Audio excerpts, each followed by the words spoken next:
Welcome back to the deep dive. Today we are putting on our systems analyst hats and diving into the interactive engine room of functional programming. We're talking about GHCi, the Glasgow Haskell compiler interactive environment. Exactly. If you've ever used Haskell, you know GHCi is your sandbox, but let's be honest. It often feels more like a default tool than a really tailored workspace. That's the perfect way to put it. We've actually been given access to the customization notes of a professional developer who took GHCi from, its bare bones state. Which is a great interpreter, but a clunky environment. A very clunky environment. And they turned it into this personalized, super efficient development console. So our mission here is to kind of extract that strategy. And this isn't just a list of commands, right? It's more of a blueprint. It's a blueprint for maximizing your efficiency. Yeah. It's all about automating the mundane stuff and really optimizing your interactive feedback loop. We're pulling insights that cover everything from those initial moments of developer confusion, like, how do I even quit this thing, all the way to the really advanced stuff. Yeah, like automated colorized prompts and even security-mandated file permissions.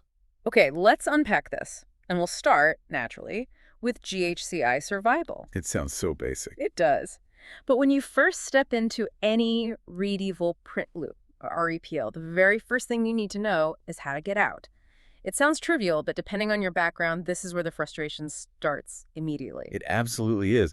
The developer we're tracking noted this as the single biggest friction point when they were switching languages. I can believe that. So if you're coming from, say, Elixir's IAs or even Python, you reflexively hit Ctrl plus C and nothing happens. Well, not nothing. You're just interrupting the current operation. And if there's nothing running, you just get a new prompt. You're basically trapped. You're trapped. Right. So for basic survival, you need one of three methods. There's the standard Unix convention, Ctrl plus D. Which signals end of file. Yep. Or the really explicit command, .quit. Or my favorite, the super terse shorthand, PU. You know that whole colon prefix thing with .quit or .load? It feels very familiar to anyone who uses Vim. It totally does. It signals that same philosophy, terseness, command line mastery. It's built for efficiency. Okay, so once you can actually quit, the next challenge is getting your code into the environment in the first place. How did this developer handle loading source files? They pointed out two standard methods. The first is launching GHCi directly from your shell and just passing it the project file. So something like DOS stack, ghcsetup.hs if you're using stack. Exactly. That just loads everything up front. The second way, which is essential for rapid iteration while you're already in a session, is using the .load command. Or just .l for short. Right. So you can just type .load setup or .low setup, and it just reloads and retests everything as you save changes to your files. Super fast. Now, loading the file successfully brings us to a huge initial roadblock. The source material calls it the critical argument problem. You load your file, you try to run main, and it just fails. Yes, this is where so many new GHCi users get completely tripped up. The developer tried to run main, which in this case was bound to a function called default main. And GHCi just spits out an error. A very confusing but specific error. It says, no command given, try help, exception, exit failure 1. That sounds terrifying if you're just trying to test a simple script. Why did it fail? It's clearly not a syntax error. It's a context error. That's the key. When you run a normal Haskell program from your terminal, the operating system passes in command line arguments. Like configure or build. Exactly. And the Haskell runtime grabs them. But the REPL, by default, it doesn't simulate that external environment. So main tries to read arguments that are just missing, and it crashes. So the program thinks it's being run wrong, but it's really just the REPL not providing that context. That's a crucial distinction. How do you fix that? Well, you have to manually set the arguments yourself. And this is such a key skill for interactive testing because it lets you simulate specific command flows. So what's the magic command? It's a single line. Set args configure. That's it. You're telling GHCi, hey, when the program asks for arguments, just pretend the user typed configure. That is the ultimate aha moment. It's the one line that bridges that gap between a failing script and a successful interactive session. It is. After setting that, calling GHCi main suddenly gives you that satisfying output.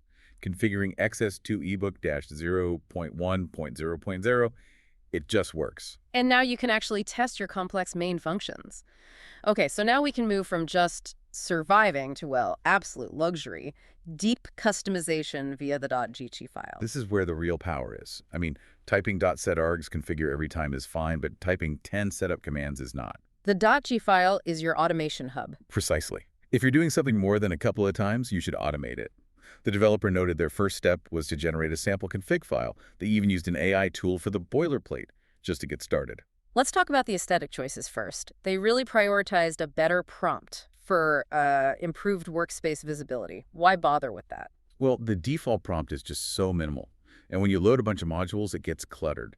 Their goal was a prompt that was clean, showed the loaded modules, and critically used color to separate things. And the color involves a bit of command line trickery, doesn't it? It does. The line is set prompt ESC1 34 meter percent ESC 132 ESCM. It looks a little wild. All those ESC codes, what's going on there? So those are the key. They're not GHCi commands. They're standard ASCII escape sequences that just tell your terminal emulator, hey, change the color to blue, or now change it to green. So you get this immediate visual separation between the current state and where you're actually typing. Exactly. It just reduces your cognitive load. Beyond that, they focused heavily on workflow enhancements. What was the first big functional change they automated? Multi-line input. Yeah. Just .set plus M. It's essential. If you're trying to paste a block of code or define a function across several lines, the default single-line mode is just a pain. And here is the one setting that I think completely transforms the learning experience. Set plus T. Can you explain why this is so powerful? Oh, it's a game changer. Setting plus T tells GHCi to automatically show you the inferred type of the result after every single evaluation. So you're not just getting the answer, you're getting the type signature. Every time. And since Haskell is all about its type system, this turns the REPL into a kind of passive but relentless tutor. It's like having a mentor whispering function signatures in your ear. That's huge. It changes the environment from a simple calculator to a real-time type system debugger. They also tuned it for performance. Yes. For an interactive shell, they chose .set-00, which, turns off compiler optimizations. Which sounds counterintuitive. Why would you want less optimization? Because in the REPL, the time you save during compilation is less important than the speed of reloading your code. Yeah. You want that instantaneous feedback, not a perfectly optimized binary. That makes sense. And finally, they automated the language extensions. They set 3 that are pretty common: NACS overloaded strings, NACS X-type applications, and NACS Xscope type variables. For anyone listening, can you quickly explain why you'd want something like NACS X overloaded strings in the REPL? It solves a massive pain point. By default in Haskell, a string U-type is of type char. Just a list of characters? Right. But if you want to use a more modern, efficient type like data text, Right. you have to constantly convert them manually. With NACS overloaded strings, the compiler just figures it out for you. It's pure quality of life. So they're setting up the environment so they aren't constantly fighting the language's defaults. It's the difference between stepping into a cold car and one that's pre-warmed and ready to go. You can just focus on the logic. And this is where it gets really interesting for me. Once the structural settings are done, the next level is automated imports. I mean, why type import data list every single time? You shouldn't have to. And this developer's list of imports tells us a lot about what they prioritize in their daily work. They imported 4 key libraries automatically. Okay, first up, import data.list. Simple enough, that's for list processing. Then import data.